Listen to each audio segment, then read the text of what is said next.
kita Sedayu yang pertama kali waktu itu membangun sistem on grid itu di kantor PLN. Pertama dan satu-satunya dulu di Indonesia.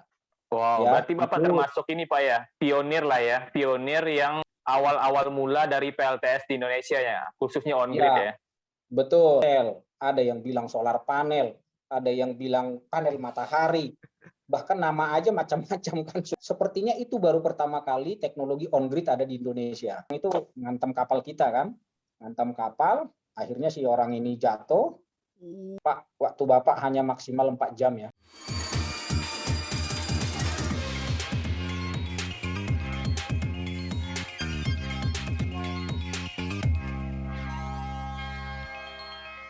Halo teman-teman pejuang energi, selamat datang kembali di PV Basecamp, platform di mana kalian bisa belajar clean energy teknologi langsung dari praktisinya.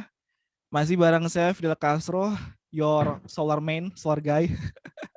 Dan rekan saya Bang. Halo, saya Ardi Koto. Ardi Koto, seperti biasa kita bakal ngobrol-ngobrol dengan tamu-tamu profesional yang udah lama berkecimpung di industri clean energy teknologi, yang nanti teman-teman bisa semua ambil ilmunya, yang semoga bisa menginspirasi kalian semua mulai karir maupun bisnis di industri ini. Amin. Tamu kita kali ini kalau kita bicara sepak bola nih Bang Ardi, ini legendnya nih. Senior ya. Legendnya yaitu Bapak Roni Haloho. Halo Pak Roni. Halo Pak Roni. Malam Pak. Semua. Malam. Pak Roni ini udah kurang lebih 10 tahun di industri PLTS dan udah banyak ya menciptakan solar engineer di Indonesia yang udah berkontribusi banyak untuk implementasi PLTS di Indonesia, mulai dari skala off-grid, komunal, ya, residensial, komersial, dan juga tentu pasti nanti ke arah utility. Dan kali ini kita mau coba kupas semua pengalaman 10 tahunnya yang semoga bisa bermanfaat untuk teman-teman semua. Pak, kita mulai Pak.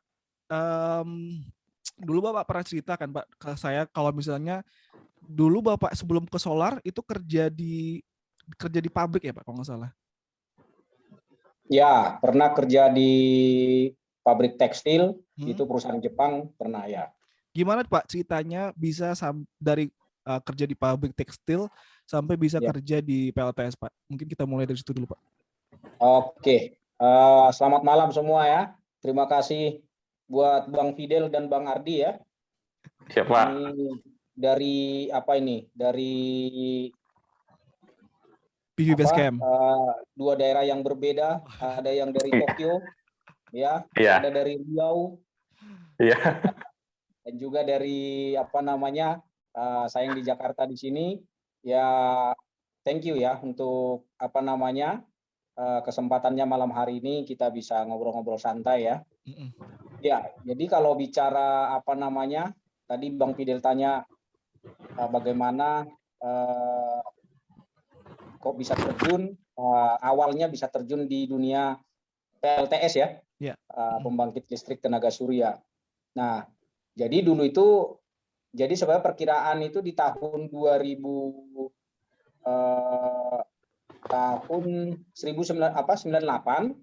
pertama kali saya kerja di Jakarta itu di pabrik tekstil. Itu selama 5 tahun ya, itu di perusahaan tekstil. Lalu setelah dari perusahaan tekstil tersebut, saya pindah, waktu itu saya kerjakan sambil kuliah ya, kuliah ngambil jurusan teknik elektro. Nah dari situ setelah lulus kuliah, lalu saya keluar dari pabrik. Setelah saya keluar dari pabrik, saya bekerja di perusahaan kontraktor mechanical electrical. Jadi perusahaan ME. Ya, itu saya kerja selama 5 tahun sebenarnya. Jadi kalau teman-teman tahu itu seperti kalau mungkin kenal Total ya, Total Bangun Persada. Ya, jadi seperti itu. Nah, jadi kita yang membangun sipil dan bangunan gedung yang mengurusi semua mechanical electrical. Itu di tahun sekitar sampai tahun 2010-an lah. Nah, di tahun 2011 itu ada kebetulan teman saya, teman baik juga, yang sudah ya sahabat baik saya. Terus ajak saya ngobrol, Ron, saya ada ini nih, ada pekerjaan ini solar panel yang kalau saya lihat ke depannya itu masa depannya sangat bagus. Nah, pertama kali dengar kata-kata solar panel itu saya di situ di tahun 2011 itu. Solar panel apa tuh? Iya. Solar panel itu yang dipasang-pasang di atas itu ya, yang buat solar hut ya, buat pemanas air ya. Bukan, ini beda gitu kan. Ini berbeda. Jadi apa itu? Saya nggak tahu loh tentang solar panel. Nah, kamu kan background di ME, ini sama aja semua. Tapi kalau saya lihat ke depannya nih pembangkit ini sangat bagus. Gimana, mau join nggak? Jadi karena ini ya teman baik saya pikir nggak menjerumuskan kan. Jadi baik juga. Oke, ayo kita join. Dari perusahaan mana? Nah, waktu itu pertama kali memang teknologi PLTS itu diperkenalkan pertama kali kita itu join dengan perusahaan dari Singapura. Ya, jadi engineer-engineernya pun dari Singapura. Perusahaannya itu juga Singapura, join dengan kita di Jakarta. Nah, pertama kali terjun di tahun 2011 itulah saya di pembangkit listrik tenaga surya. Ya, kira-kira situ. Dari sana pasti belum kebayang ya Pak. Maksudnya kan ini hal baru kan, dan juga mungkin ya, referensi mungkin nggak kayak sekarang gitu kan. Nah, betul. Itu gimana tuh Pak cara belajarnya Pak? Apakah Ya. belajarnya itu ya apa ya, trial error gitu, atau mungkin dari Singapura tuh ada juga training-trainingnya Pak? Kalau boleh tahu perusahaan Singapurnya apa ya Pak ya? Perusahaan Singapurnya namanya itu dulu Green John. Sekarang masih ada nggak ya? Green Zone ya? Ya mungkin udah almarhum juga sekarang perusahaannya, udah nggak ada lagi. Udah lama kan Pak ya soalnya. Ya, tetapi jebolan dari situ teman-teman saya juga ada beberapa juga, bahkan saya masih jaga hubungan juga dengan teman-teman yang di Singapura. Pakar-pakarnya, ada pakarnya di Singapura itu ada. Nah, jadi apa namanya ya, bedanya dengan solar panel waktu pertama kali terjunnya tahun di 2011 itu dengan di sekarang lah, mungkin di beberapa tahun belakangan itu sangat-sangat berbeda. Jadi kalau tahapannya betul seperti Bang Fidel tadi bilang, tantangan pertama kali itu kita mempelajari PLTS ini dan memberikan wawasan kepada semua orang. Pak, Bu, ini loh PLTS. Apa sih PLTS itu? Ada yang bilang solar cell, ada yang bilang solar panel, ada yang bilang panel matahari. Bahkan nama aja macam-macam kan, suka-suka mereka. Itu ceritanya gimana? Jadi pada waktu awal-awal itu memang tahap mempelajari, kita betul referensinya itu sangat susah. Kalau kita mau melihat barang yang sudah terpasang, tidak ada. Paling andalan saya waktu itu hanya kita lihat googling saja. Dulu belum ada YouTube kayaknya ya Pak? Ya? Belum ada YouTube kayaknya ya?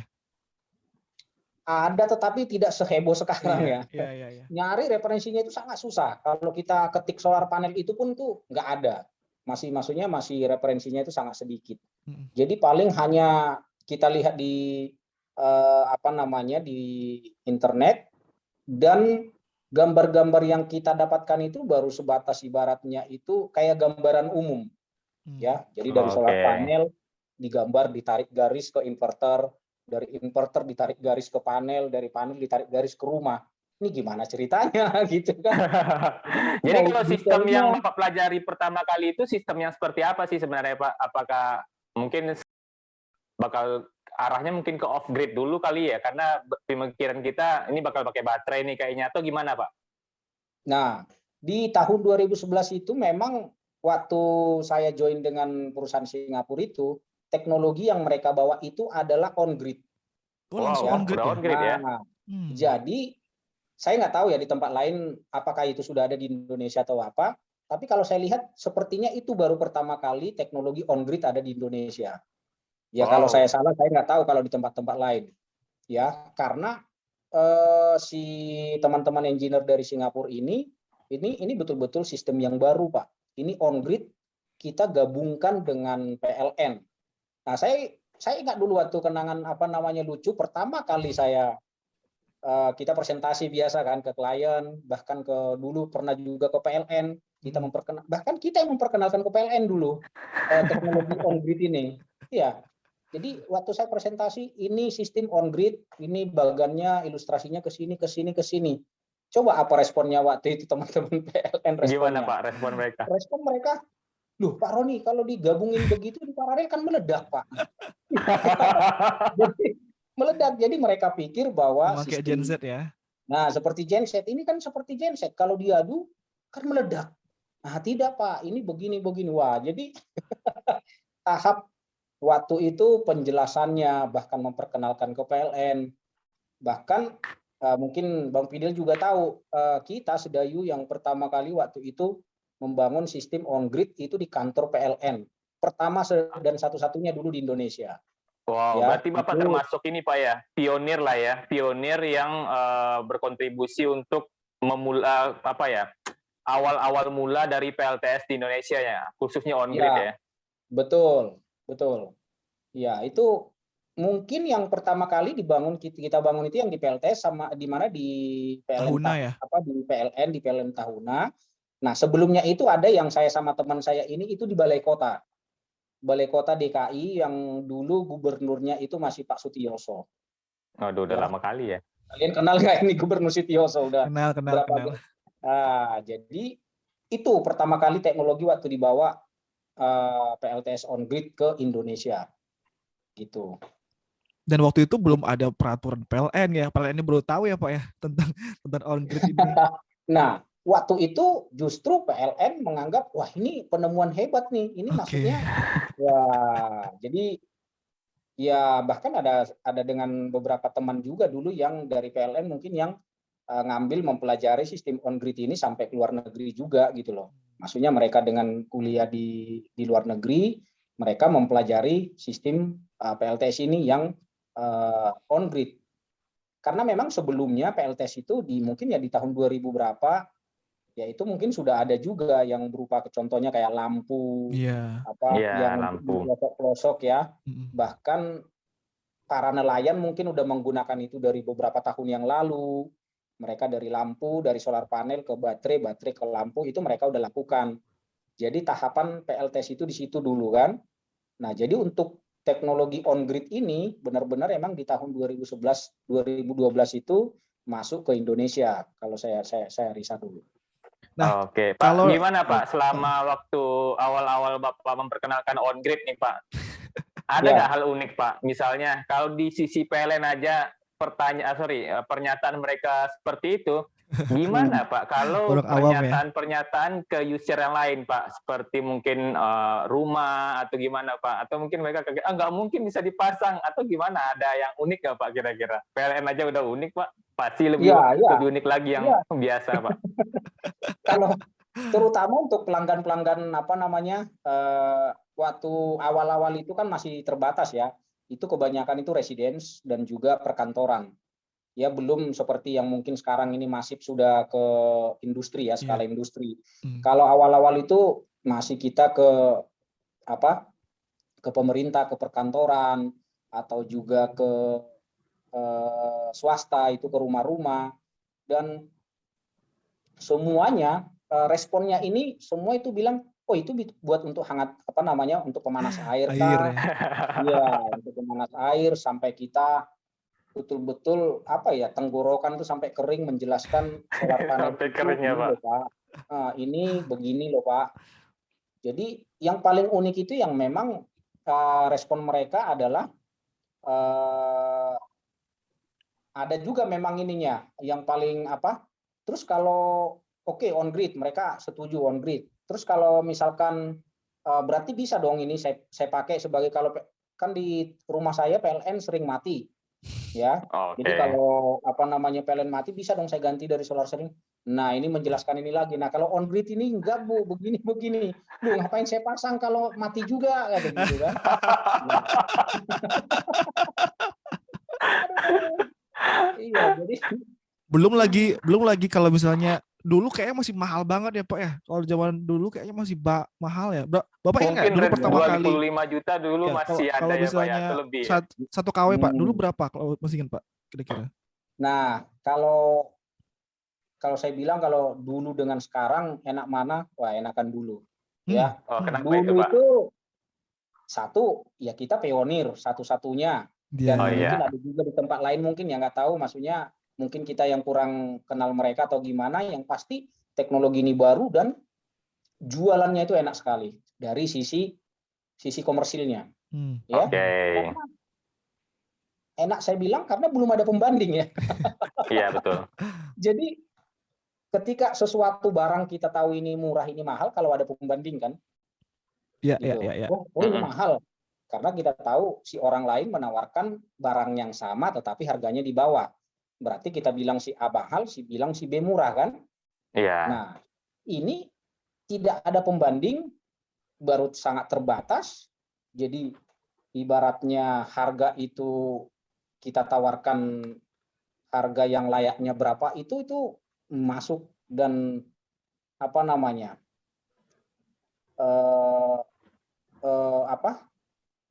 Kalau kita bandingkan dengan sekarang ini memang harganya wah tinggi sekali, sangat tinggi sekali. Ya mungkin Bang Fidel dulu pernah saya bandingkan 50 kW zaman dulu dengan 50 kW zaman sekarang itu kan, waduh. Ya, padahal bukan dengan perubahan harga material yang terlalu signifikan, tidak. Tetapi memang waktu itu ya memang masanya seperti itu, masa baru memperkenalkan produk ini, produk high apa namanya premium ya, produk premium, orang-orang yang menggunakannya pun mungkin juga waktu itu kalangan-kalangan premium. Nah, jadi oke, mereka terima dengan harga segitu. Kalau sekarang teman-teman udah tahu semua lah kan, semuanya kan banting-banting harga semua. Apalagi sekarang kan untuk penjualan kan sudah banyak variasinya Pak ya, mau itu offline ataupun online. Website kan masih termasuk online ya Pak ya. Nah, ya. dari sisi ini Pak, dari sisi project Pak, saya yakin ini dalam kurun waktu 10 tahun Bapak bukan 1, 2, dan 3 gitu. Mungkin sudah ratusan banyak sekali Pak. Ada nggak Pak yang project yang challenging Pak, yang paling menantang itu di mana kira-kira ya Pak ya? Ya, nah kalau proyek paling menantang itu memang kebanyakan yang kita lakukan itu kalau itu off grid ya. Ya. Oke. Nah waktu di 2011-2012 itu kan memang kita berangkatnya itu dari pertama itu kan on grid. Nah karena memang waktu itu belum terlalu populer si on grid ini, harga juga masih tinggi, terus kebutuhannya itu juga ibaratnya ini bahwa ini bukan kebutuhan pokok. Nah, jadi waktu awal-awal itu memang dari pemerintah sendiri kan banyak memang proyek-proyek dari apa namanya pemasangan off grid itu dari Kementerian SDM, dari PLN sendiri pun itu ada off grid, bahkan dari Kementerian Perhubungan, dari Kementerian apa, itu semua mereka ibaratnya itu berlomba-lomba juga, bahkan banyak proyeknya untuk kalau kita bilang itu proyek apa ya, yang di desa tertinggal atau pulau-pulau yang terisolir.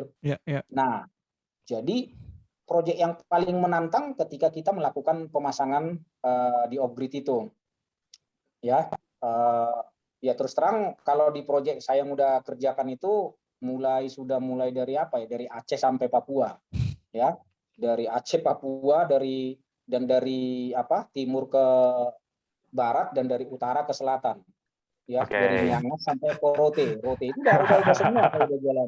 Itu project atau nyari kitab suci Pak? Perjalanan ke barat kan kalau mencari kitab suci. Ya, nah yang paling menantang, yang paling ngeri ya pernah yang saya alami itu waktu pergi ke di proyek di Pulau Salura ya waktu itu ya. Itu di mana itu Pak? Pulau Salura Pak? Saya baru dengar sih. Itu di Nusa Tenggara Timur ya? Nusa Tenggara Timur. Tenggara Timur. Ya, itu pulaunya itu berbatasan dekat dengan Pulau Christmas Australia. Oh, berarti pulau terdepan ya Pak ya? Ya, jadi di situ, nah kita waktu itu mau survei ya dengan teman-teman, waktu itu dengan teman-teman PLN juga, kita survei, kita sewa kapal, sewa kapal, lalu kita berangkat pagi-pagi itu, dan wah, ombaknya semualah sangat menantang. Dari ombak sepertinya memang kita ke sana itu udah taruhan nyawa. Dan waktu itu kejadian kapal kita itu dihajar sama ombak ya, dan bahkan teman kita yang dari perusahaan lain itu hampir meninggal. Ya ampun. Dan ya baru kita sampai baru aja sampai mendarat di pulau, dihajar ombak, nggak sempat survei, nggak sempat harusnya kembali lagi, ya lagi, dan perjalanan selama 8 jam kita begitu sampai di darat, terus habis itu lari-lari cari ambulans, bawa korban ini menuju ke kota, itu sampai 8 jam lebih. Selama perjalanan itu ibaratnya, ayo kebut, saya udah mau mati. Jadi kira-kira kenapa itu Pak? Apakah kebentur atau tenggelam gitu Pak? Iya, jadi waktu di kapal, kita waktu mau turun kan, mau lompat ke darat. Nah, tiba-tiba ombak dari belakang itu ngantem kapal kita kan, akhirnya si orang ini jatuh dan ditimpa sama kapal. Ya, ditimpa sama kapal ini dan digesek-gesek lah Aduh. Pokoknya ini kan? muka ini semua hancur, ini semua hancur. Ya lumayan ini, tapi ya bersyukurnya waktu itu kita sampai ke rumah sakit itu udah sore dan langsung bisa ditangani ya, karena dari pulau itu udah dibilang dokter puskesmas, Pak, waktu Bapak hanya maksimal 4 jam ya. Lebih dari 4 jam kalau Bapak lewat sampai ke kota dari tempat ini, saya tidak tanggung jawab lagi. Itu dokter, kata-kata dokter dulu ke kita. Wah, puskesmas. Dokter puskesmas di dekat pulau itu. Waktu Bapak hanya 4 jam, karena ini lambungnya semua udah bahaya gitu kan. Tapi bersyukurnya sampai sekarang kita masih ya sering berhubungan dan semuanya selamat. Dan saya pikir dulu waktu itu, wah ini kayaknya udah nggak mau lagi ke pulau-pulau ini. Ini Lanjut. pekerjaan nggak bener ini, saya bilang. Terus juga Pak, yang menarik yang pernah proyek yang Bapak kerjakan itu yang di ini Pak, yang di Papua. Ya. Nah itu gimana Pak? Betul, proyek Papua. Kalau proyek Papua itu kebetulan memang dari kita membangun pembangkit listrik ini, solar panel ini, itu di tempat yang benar-benar Di mana ya Pak? Daerahnya Pak namanya? Daerahnya itu ada 5 ya, ada Daboto, ada Nalca. Ya kalau di peta itu nggak ada. Oke. Ya di peta kalau kita cari di Google Map atau di mana itu semua nggak ada, karena ya semuanya pohon. Ya, dan akses satu-satunya menuju ke lokasi yaitu hanya menggunakan pesawat yang isi 6 orang ya. Wow, itu yang pesawat kecil itu Pak ya, waktu mau berangkat pramugarinya masuk, waktu kita mau terbang pramugarinya turun ya Pak ya? Ini nggak ada pramugarinya malah ini. Oh, nggak ada. Pramugarinya. Iya, hanya isi 6 orang karena di pesawat itu dimaksimalkan bawa barang. Ya, bawa barang. Baterai gitu ya. Wah, bahkan pengalaman yang paling ini kalau pulang dari dalam itu, dari Papuanya itu, kalau menuju kota, teman kita di dalam itu ada, maaf kata itu ada babi, ada semua barang-barang penduduk itu yang kita bawa itu. Ya, kita terbang sama yang begituan. Jadi lokasinya memang sangat menantang sekali. Dan itu pasti iya Pak ya, kita terasa ya Pak ya secara pribadi ini kayaknya kita bisa ngebantu orang banyak di sini dan mereka apalagi waktu proyeknya udah kelar ya Pak ya. Ada kepuasan sendiri tentunya. Betul. Di kepuasan pribadi itu memang saya lihat kalau teman-teman sekarang nih ya, yang kalau kita lihat proyek PLTS ini dari 4 atau 5 tahun belakangan, ini kan trennya udah beda kan. Jadi trennya bahkan kalau kita lihat udah off-grid itu udah jarang sekali lagi terdengar proyek off-grid. Yang paling banyak itu adalah proyek on-grid yang skala industri, residensial, dan juga di perkantoran. Nah, itu skalanya seperti itu. Jadi mostly ini semua kita pasangnya kan di daerah Jawa, di Pulau Jawa. Iya. Jadi ibaratnya teman-teman di kantor ini pun, Pak, kapan ya kita ke Papua? Kapan ya kita ke Sulawesi? Kapan kita ini? Ini butuh tantangan semua ini gitu kan. Jadi ngerasa kurang ya Pak ya tantangan untuk yang sekarang ya Pak ya. Beda dengan dulu ya. Dulu sangat menantang sampai harus nyebrang pulau. Itu kalau ke Papua pesawatnya bawa sendiri nggak Pak? Oh enggak ya, ada pilotnya ya? Ya, waktu itu saya belum ada lisensi, jadi Oh iya. Sekarang udah ada Pak? Sekarang hampir lagi ngurus. Iya. Pak, tapi kalau kita tarik bentar Pak, itu kan tadi awal kan di Singapura ya Pak. Terus bisa masuk sama Sedayu nih sama Pak Fendi, gimana ceritanya Pak? Bisa kenal dengan Pak Fendi? Ya, jadi nah Pak Fendi kan bos kita ini, beliau ini kan tinggalnya di Indonesia, tetapi kan koneksinya internasional, ya, dari Singapura, bahkan dulu kan kuliah di Australia kan, di apa namanya University South Wales itu ya. Jadi teman-temannya bahkan di Universitas UNSW itu dulu kan yang mereka itu ada juga jurusan khusus apa namanya renewable energy, ya, photovoltaic kan. Jadi dari situlah Pak Fendi ini kenal pertama kali teknologi apa namanya solar panel ini, dan beliau tertantang untuk yuk kita bikin aja di Indonesia perusahaan seperti ini. Nah, lalu kenalanlah sama yang memperkenalkan pertama kali teknologi ini yang dari Singapura gitu. Oh ini ya, mereka kenalan di sana dengan bos-bos di sana, lalu datang ke Indonesia. Nah, pertama kali ya teman saya kerja dulu sama mereka kan, lalu saya diajak, yuk kita ada nih apa namanya pekerjaan yang masa depannya ini cerah banget nih, pasti meledak nih ke depannya nih, yuk bisa join. Nah, jadi di situ. Oh berarti pertama itu udah sama Pak Fendi ya joinnya? Sebenarnya nggak langsung waktu itu, karena ke teman saya ini dulu ya kan. Tetapi waktu itu karena kebutuhannya waktu itu Pak Fendi yang apa namanya cari butuh, akhirnya saya join di situ. Karena di perusahaan yang teman ini yang dari Singapura ini memang waktu itu udah cukup kan, mereka engineer-engineernya kan.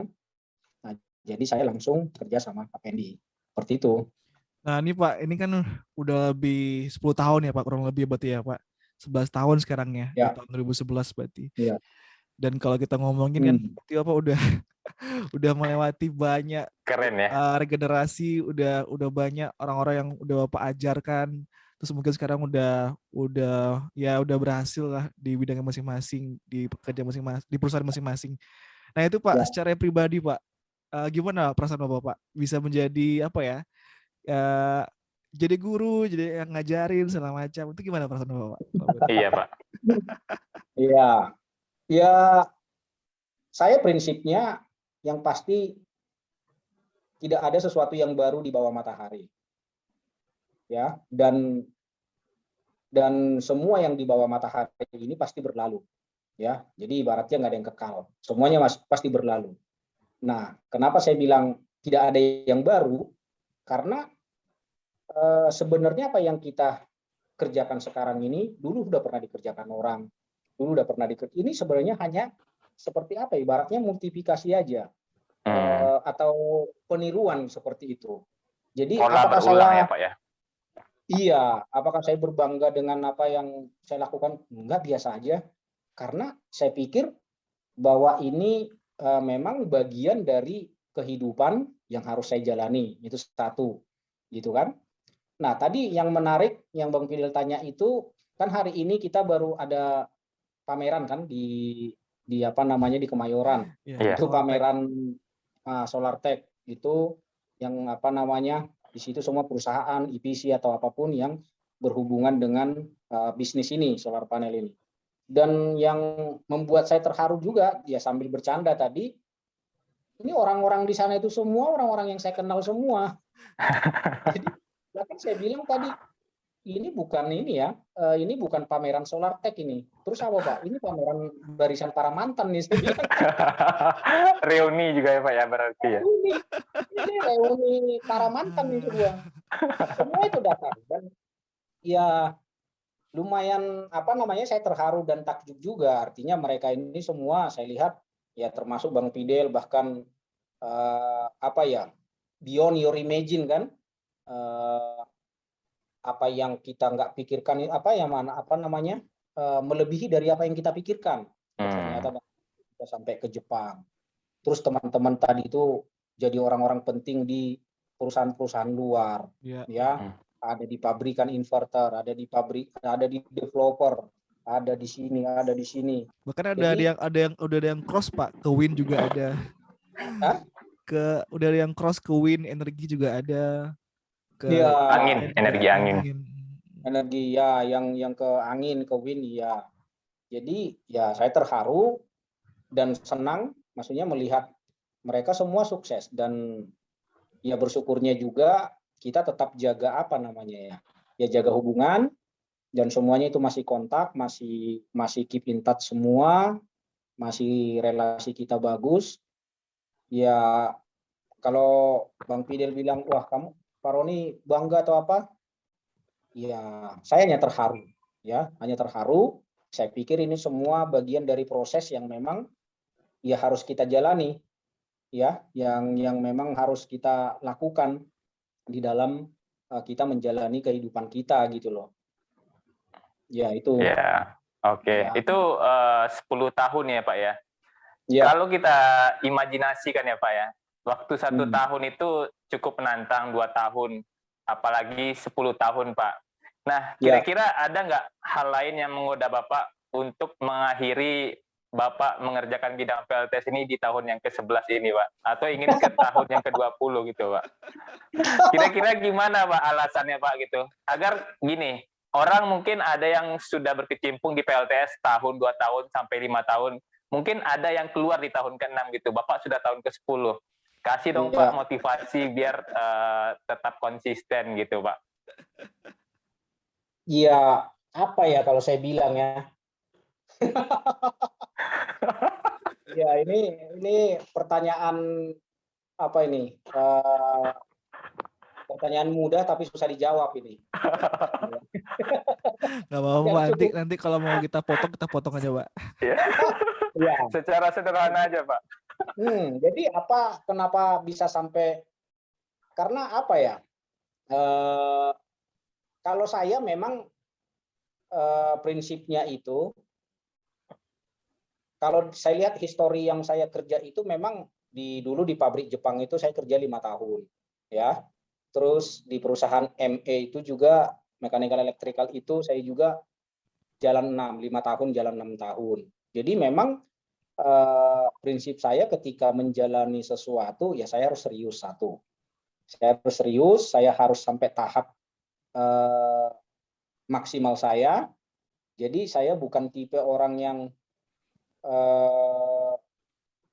gampang terpengaruh ataupun gampang lihat ini atau bagaimana seperti itu satu ya. Jadi kalau saya sudah putuskan saya terjun ke sini, oke, saya serius sampai limit yang saya tidak mampu ya. Kalau saya masih mampu ya saya akan kejar terus, akan kerjakan terus. Jadi kalau orang Jawa bilang ya kalau mampu kerjakan, kalau nggak mampu ya tinggal ngopi dulu gitu loh. Ya. Itu tinggal ngopi sih katanya kan, tinggal ngopi, ambil rehat, ambil waktu sejenak, itu pasti bisa. Nah, kenapa bisa sampai 10 tahun ya terus terang, apakah saya tidak pernah dilirik dan melirik yang lain? Sangat sering. Pasti Pak. Bahkan ya beberapa perusahaan EPC yang mungkin nggak usah saya sebutkan, pasti teman-teman udah tahu semua EPC solar panel besar itu ya. Itu semua sudah ya saya udah hampir mau pernah sign juga gitu loh. Ya, untuk bergabung dengan mereka. Dan tetapi kalau saya lihat memang ya jujur sih kalau saya lihat yang mereka tawarkan memang masih 11-12. Oke. Iya. Jadi kalau saya pikir kalau di sini saya dapat ikan tuna, di sana dapat ikan tuna juga, ya ngapain gitu loh. Jadi kecuali salmon ya Pak. Ya, kecuali contohnya ada. Jawaban saya dulu ke ke IPC itu, berapa sih Pak mau tawarin sekian-sekian? Nggak jauh juga, hanya nambah sekian. Iya. Jadi, tapi mungkin ada hal lain ya Pak ya, kalau untuk yang di tempat sekarang itu Bapak ada ikatan secara hati juga ya Pak ya, ada ikatan perasaan juga, karena udah 10 tahun juga kan Pak, beda Pak rasanya kan. Ya, Bang Fidel tahu itu. Jadi memang nggak murni ya, kalau kita pertimbangan secara emosi atau secara mungkin kita kan mau lihat nih supaya CV kita bagus atau kita pengalaman banyak, ya bisa saja ambil keputusan itu. Tetapi memang ada hal yang membuat saya, ya karena kan ini teman saya dulu kan yang saya cerita awal tadi yang menawarkan itu kan. Jadi yang kepercayaan itu saya jaga, dan ya memang ya karena perusahaan kecil ya. Waktu kita mulai perusahaan Sedayu ini kan kita baru 3 orang ya. 3 orang, dan 2 tahun berjalan Sedayu itu yang satu itu almarhum meninggal. Habis itu saya sama Pak Pendi, jadi hanya berdua sampai hanya kita 2 orang sampai hari ini tuh ada 40 lebih kita karyawan kan. Iya. Wow. Jadi ya memang saya lihat apa sih yang mau saya kejar, terus apa tega juga saya harus tinggalkan ini, gitu juga. Kita coba bahas sedikit Pak. Kan kalau zaman dulu kan cara belajarnya beda ya Pak dengan zaman sekarang. Dan mungkin juga orang-orang zaman dulu kan kebentuknya juga beda dengan zaman sekarang Pak. Betul. Gimana? Apa perbedaan Pak? Engineer mungkin di zaman Bapak itu dari cara belajarnya dengan engineer sekarang, anak-anak muda sekarang Pak. Apa perbedaannya? Iya, zaman-zaman awal Bapak dengan yang sekarang Pak maksudnya. Iya. Ya, kalau saya bilang zaman-zaman sekarang ini sangat dimanjakan sekali sih. Ya, ini dimanjakan, semua fasilitas itu ada. Ya, semua fasilitas ada, mau cari apapun tinggal kamu ketikkan satu kata aja di YouTube atau di Google, udah muncul semua apapun. Padahal kita hanya ketik huruf A. Ya, kita hanya ketik huruf A, itu udah langsung ada ratusan bahkan ribuan pilihan. Ya, apa itu semua. Jadi fasilitasnya memang sangat-sangat banyak sekali. Berbeda memang dengan di zaman saya waktu itu teknologi atau fasilitas internet itu masih sangat-sangat terbatas. Jadi memang kalau dibandingkan dengan engineer sekarang dengan saya, mungkin kecepatan mereka berpikir, kecepatan mereka mengerjakan sesuatu, itu saya bisa kalah jauh. Ya, itu saya bisa kalah jauh karena mungkin ya kalau dulu itu kita memang belajarnya itu betul-betul lihat dari buku jadi yang kita punya itu adalah ya ketekunan, kerja keras, itu kelebihan yang kita punya dulu gitu loh. Dari sisi mental menang ya Pak ya. Sisi mentalnya yang tidak gampang kalau zaman sekarang kan engineer-nya kan banyak baperan kan. Ya, kita pecut dikit udah baper, besok udah nggak masuk. Kita ini sedikit di tempat lain itu nggak begini. Iya. Banyak engineer sekarang ini memang selalu melihat, ya mungkin itu peribahasa yang udah biasa ya, bahwa rumput tetangga itu memang selalu lebih hijau kan. Iya Pak. Nah ini rumputnya di sana hijau sekali. Padahal dia nggak tahu itu bagaimana dia menyirami rumputnya, bagaimana dia memupuk, bagaimana mengusahakan itu, gitu. Jadi ya banyak memang berbeda engineer dulu dengan sekarang. Tetapi saya pikir ya semua punya kelebihan dan kekurangannya masing-masing lah. Gitu. Ya. Dan mungkin juga dari segi Bapak pasti berbeda ya. Dulu mungkin keras gitu kan. Kalau sekarang mungkin udah menyesuaikan dengan karakter anak muda zaman sekarang. Sekarang kalau dikerasin kabur mereka, gimana? Aduh. Pak, dari kurang lebih 10 tahun ini Pak, kan Bapak udah ngeliat tuh dari awal pertama kali PLTS dibangun sampai sekarang pemerintah kan udah mensupport kan, ada yang apa dari segi peraturan udah mulai tersusun, terus juga aturan juga ada segala macam. Nah, gimana Pak pendapat Pak tentang apa ya perkembangan PLTS saat ini Pak? Ya, kalau saya lihat pengembangan PLTS di 4 tahun belakangan sampai sekarang, bukan sampai sekarang, sampai tahun 2021 akhir itu bagus ya. Maksudnya perkembangannya sangat-sangat pesat sekali. Bahkan kalau Bang Ardi, Bang Fidel tahu, bahkan ibaratnya kita ini dibilang apa ya, di bisnis solar panel, di bisnis solar cell, kita ini ibarat seorang wanita yang sangat cantik yang lagi diperhatikan semua laki-laki. Ya, lagi jadi primadona ya Pak ya berarti. Betul. Pasarnya Indonesia itu lagi primadona. Ini super seksi kalau dibilang. Jadi semua melihat, semua memandang kita. Itu saya lihat. Jadi bahkan banyak dari Singapura, investor dari Inggris, investor dari mana, investor dari seluruh dunia berdatangan ke sini. Ya, jadi saya lihat memang di 4 tahun belakangan sangat bagus. Bahkan beberapa kampus-kampus pun kan sudah membuka jurusan-jurusan renewable energy ya. Bahkan Win Suska Riau juga sudah banyak menghasilkan engineer-engineer yang khusus di PLTS. Betul, Pak. Nah, kalau saya lihat memang di belakangan ini, mulai di tahun di 2022 dari bulan Januari sampai sekarang, nah ini perubahannya lumayan drastis. Ini juga ibaratnya bukan rahasia umum lagi, sudah kasak kusuk. Kalian tahu tadi yang kita bicarakan saya dengan teman-teman di tempat pameran itu, nggak ada kita bicarakan teknologinya begini, ini modalnya investor, nggak ada. Kalian tahu apa yang kita bicarakan tadi semua? Gimana itu? Semua kita bicarakan adalah peraturan. Ya. Kita semuanya, saya ketemu dari inverter ini, ketemu investor ini, ketemu itu, semuanya bagaimana ini. Nah, kalau saya lihat memang kalau ini tidak segera diperbaiki, tidak segera diputuskan, tidak segera diluruskan, ini bisnis ini ya atau divisi solar panel ini akan segera mati kalau menurut saya. Ya, kalau tidak segera diperbaiki. Ya, kalau teman-teman tahu yang menangani solar panel ini kan ada dari pemerintah yang berwenang lah ya. Habis itu Kementerian ESDM ya.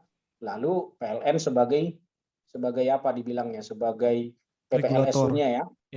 Ya, bukan sebagai regulator tetapi sebagai yang pembangkit. Sorry. Pengusaha pembangkit listrik untuk umum. Ya. Jadi ya mungkin teman-teman udah tahu semua bahwa yang berhak melakukan penjualan listrik hanya ibaratnya kan PLN dan juga yang semua punya PPLSU.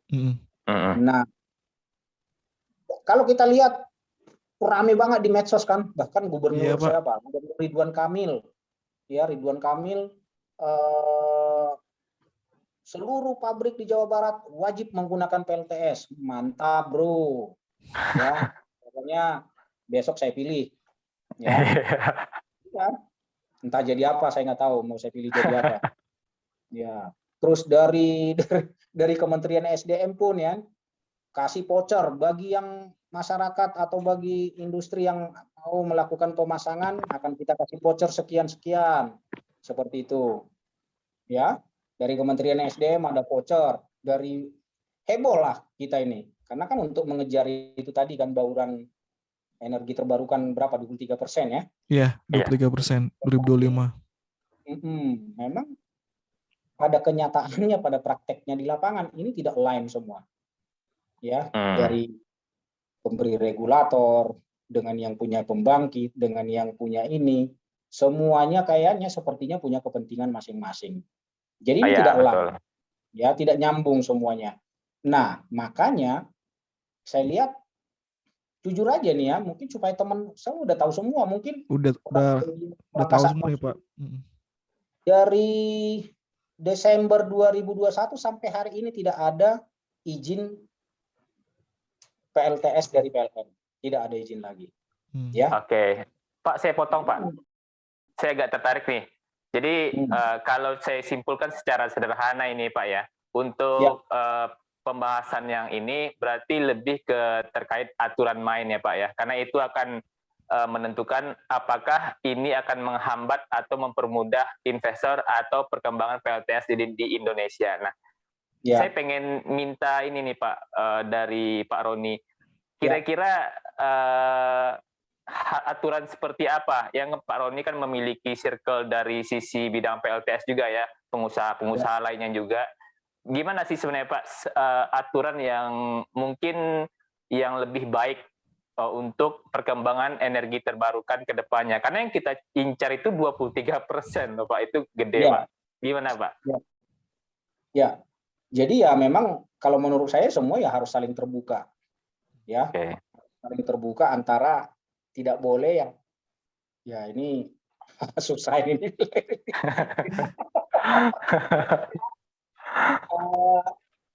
Kalau pernah juga saya baca, kalau mungkin PLN melakukan ini sendiri, mereka juga tidak sanggup. Artinya butuh bantuan swasta untuk mengejar bauran tadi. Nah, menurut saya memang ya harusnya ini harus stakeholder ini harus dipanggil semua, baik itu dari pengusaha, dari apapun, semua stakeholder ini dipanggil. Kondisinya kelistrikan kita di Indonesia ini seperti apa sih? Nah, hal-hal yang seperti ini, jadi belum lagi nanti ditambah dengan pertumbuhan PLTS, si A komisioning, si B komisioning, ini kan lagi booming semua nih. Jadi ini gimana? Nah, memang harus betul-betul ada, kan di permen itu juga yang baru itu kan ada dari PLN itu harus membuat sesuatu divisi yang khusus menangani PLTS. Ya, jadi ada satu divisi khusus menangani PLTS ini. Jadi mereka juga bisa hitung berapa sih sebenarnya di Jawa ini total pembangkit kita. Ya, total pembangkit kita itu ada berapa? Terus di Jawa, misalkan di Jawa Timur, Jawa Barat, Jawa Tengah, Jakarta berapa semua? Terus total demand-nya berapa? Lalu sebenarnya dari sini semua jatahnya untuk itu bisa berapa sih? Iya. Timur itu rapi ya Pak ya. Iya, 5 giga, di Jawa Barat itu 10 giga.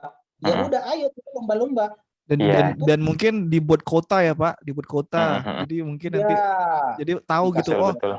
kota tinggal segini, Iya, jadi yang target yang kita cari pun bukan target yang bergerak ya Pak ya. Karena pusing juga kalau kita nembak target yang bergerak ya. Benar. Ya, bergerak dan kita nggak tahu, walau alam gitu loh. Iya. Nah, makanya selama ini ibaratnya semua ini jadinya koboi. Ini pernah saya bahas juga dengan 5 tahun lalu, ini pernah saya bahas 5 tahun lalu.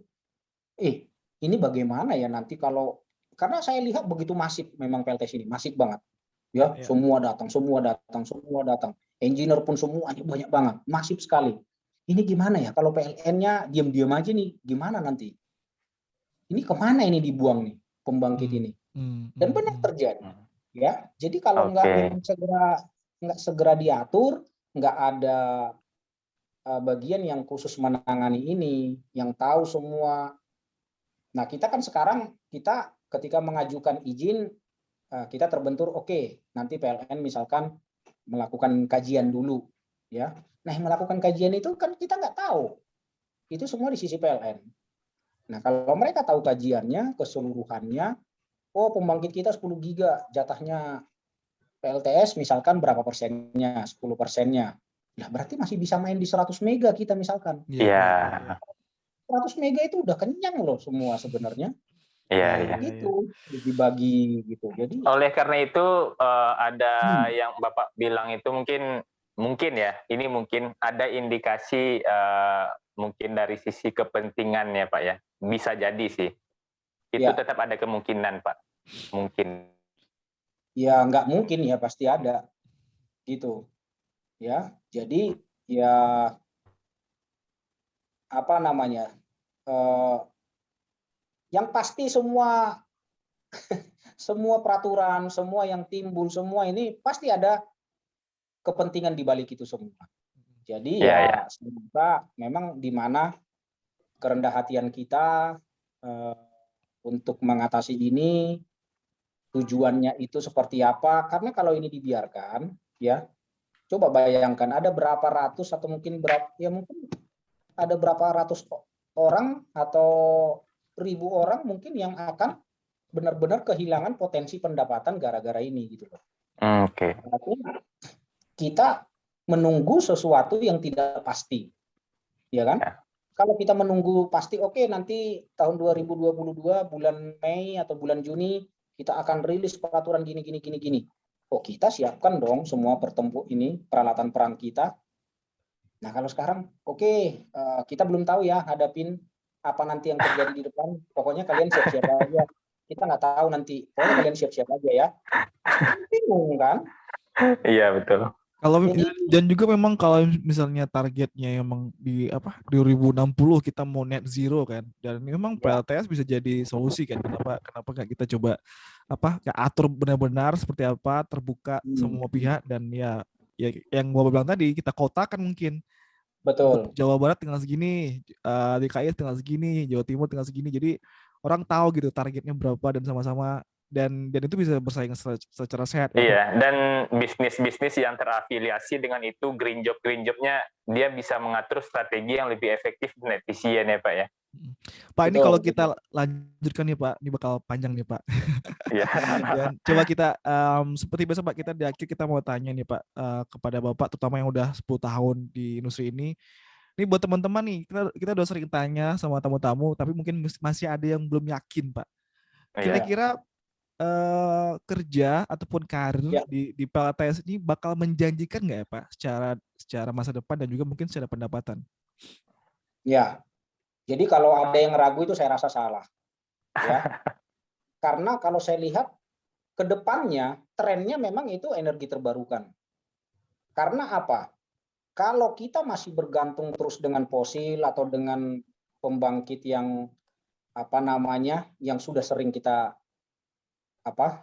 kerjakan ini dari fosil lah ya. Kalau saya lihat secara pergaulan dunia kita pun akan tersingkir. Ya. Satu, banyak sekarang peraturan dari luar negeri itu, oke, kalau kamu mau ekspor produk kamu ke sini, kamu harus ada sumbangsi energi terbarukan. Ya. Nah, apa yang kamu lakukan? Itu yang jadi secara global ini memang trennya itu semua pasti ke energi terbarukan. Nah, kita bicara energi terbarukan ya, bukan hanya PLTS stock. Ya, energi bersih. Jadi energi terbarukan itu ada ada apa aja, itu banyak, mulai dari angin, dari dari PLTS, dari panas bumi, dari banyak hal ya. Trennya itu ke energi terbarukan. Jadi kalau saya lihat ke depannya itu tantangannya semakin menarik untuk kita mempelajari tentang energi terbarukan. Ada yang, kalau kalian ingat itu siapa yang paling pintar di dunia itu siapa? Albert Einstein. Nah, Albert Einstein ada satu ungkapan dia yang menarik, dia bilang apa? Permasalahan dunia yang dunia hadapi saat ini itu apa? Ya. Permasalahan yang dunia hadapi saat ini bukan ketersediaan energi. Ya, bukan ketersediaan energi. Karena energi itu melimpah. Ya, energi itu melimpah. Tetapi yang dunia hadapi saat ini adalah bagaimana kita menyimpan energi. Ya. Bagaimana penyimpanan energi. Nah, contohnya yang solar PLTS ini. Bagaimana sih PLTS ini, kan kita udah tahu hanya siang hari kita manfaatkan. Tetapi bagaimana yang energi yang kita bangkitkan di siang hari ini bisa kita pakai untuk malam hari. Bisa kita pakai 24 jam misalkan. Nah, jadi yang kalau saya lihat juga teknologi penyimpanan energi storage itu masa depannya akan sangat bagus sekali. Energi storage. Perlu yang namanya, ya mungkin teknologi baterai sekarang kalau kita lihat kan masih lambat, udah lambat, mahal sekali. Nah, kalau ada terobosan-terobosan itu, ada mahasiswa-mahasiswa yang cerdas, yang pintar, yang bisa melakukan terobosan itu, saya rasa akan sangat-sangat hebat gitu loh. Bukan hanya bagi dirinya dia sendiri, tapi bagi dunia. Nah, gitu. Jadi saya sangat menantang justru anak-anak muda sekarang ke depannya itu harus betul-betul mau terlibat atau mempelajari energi terbarukan itu. Terbarukan ini nggak terbatas hanya solar panel, tapi semuanya yang berupa energi terbarukan. Oke. Nah, ini bagus juga untuk didengarkan untuk teman-teman ya yang di rumah, khususnya milenial yang punya tenaga, punya kesempatan, punya waktu. Nah, itu bisa jadi motivasi juga nih, tantangan dari Pak Roni ya, Pak. Iya, betul. Oke, Pak, thank you ya Pak udah luangin waktunya di malam hari ini Pak. Pasti Thank ya you, Pak Pak. capek udah tadi expo dan ini menarik Pak, nggak terasa kita udah kurang lebih sejam ngobrol. Jujur Kalau nggak kita terasa sih sama Pak kalau Roni. kita Sejam loh, Pak. kalau kita lanjutin nih bakal sampai jam 12 nih Pak. Bisa. Siap saya. Oke, teman-teman pejuang energi, berikutlah obrolan kita dengan Bapak Roni Alowo, Project Director dari Sedayu Solar. Terima kasih semua. Jangan Thank lupa you, Pak Roni.